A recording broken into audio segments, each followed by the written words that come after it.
নমস্কার, পমস জিকে এবং জে ওয়ার্ল্ডে আপনাদের স্বাগত। তো আজ চলে এসেছি। মমতা ব্যানার্জি এসএসসি চাকরিহারাদের জন্য বিরাট ঘোষণা করলেন। বাধ্য হয়ে শেষমেশ কী সিদ্ধান্ত নিলেন মুখ্যমন্ত্রী, তা নিয়ে থাকছে বিস্তারিত তথ্য এই প্রতিবেদনে। চলুন দেখে নেওয়া যাক বিস্তারিত আপডেট। এসএসসি চাকরিহারা শিক্ষক শিক্ষিকাদের নিয়ে শেষমেশ বড় ঘোষণা মুখ্যমন্ত্রী মমতা বন্দ্যোপাধ্যায়। সুপ্রিম কোর্টের নির্দেশ মেনে আগামী 31শে মের মধ্যে নয়া নিয়োগের পরীক্ষার বিজ্ঞপ্তি প্রকাশ করবে রাজ্য সরকার। মঙ্গলবার নবান্নে সাংবাদিক বৈঠকে এমনই বলেছেন মুখ্যমন্ত্রী মমতা বন্দ্যোপাধ্যায়। কী বললেন মুখ্যমন্ত্রী? সরকার চাইলে গেলে সবাইকে আইন মেনে চলতে হয়। আইনের বাইরে গিয়ে নিজেদের মতন কিছু করলে কোর্ট অন্যভাবে নিতে পারে। আমরা রিভিউ পিটিশন করছি, সুপ্রিম কোর্ট এখনও গরমের ছুটি চলছে। সঠিক সময়ে রিভিউ পিটিশন করছে রাজ্য।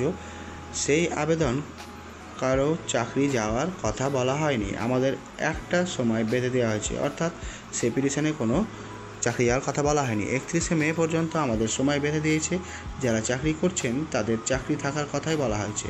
আমরা চাই প্রত্যেকেই চাকরি ফিরে পাক। সুপ্রিম কোর্টের নির্দেশ অনুযায়ী সবাইকে রেডি রাখবো। কোর্ট বললে আপনাদের পরীক্ষা দিতে হবে না। সুপ্রিম কোর্টের যেহেতু অর্ডার আছে যে 31শে মের মধ্যে করতে হবে, আমরা এতদিন অপেক্ষা করছিলাম, কোনো পদক্ষেপ করিনি। ভেবেছিলাম রাজ্যের রিভিউ পিটিশন নিয়ে আলোচনা হবে। যেহেতু এখনও রিভিউ হয়নি, ওটা পেন্ডিং আছে, কোর্ট গরমের ছুটি আছে, আমাদের হাতে বেঁধে আছে সময়। বাধ্য হয়ে জানাচ্ছি, সুপ্রিম কোর্টের নির্দেশ অনুযায়ী 31শে মের মধ্যে নোটিফিকেশান করব। রিভিউতে ভালো রেজাল্ট হলে সেটাকেই গ্রহণ করব। পরে যাতে সুপ্রিম কোর্ট বলতে না পারে যে কেন নির্দেশ মানা হয়নি। আইন মেনেই কাজটা করতে হচ্ছে। রিভিউয়ের রাস্তা খোলা থাকছে। 30শে মে আমাদের করতে হবে, বিজ্ঞাপন দিতে হবে। এখনই বলা উচিত নয় যে আমরা পরীক্ষা দেব না, তাহলে তো চাকরিটাই থাকবে না। 30শে মে নোটিফিকেশান, পরীক্ষার বিজ্ঞপ্তি দেবে সরকার। 16ই জুন 14ই জুলাই অনলাইনে আবেদন। 15 নভেম্বর মেধা তালিকা প্রকাশ। 20 নভেম্বর কাউন্সেলিং। নবম দশমে 11,517 শিক্ষকের শূন্যপদ আছে।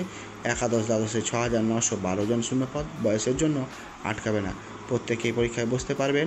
আপাতত সবাইকেই পরীক্ষায় বসতে দেওয়া হবে।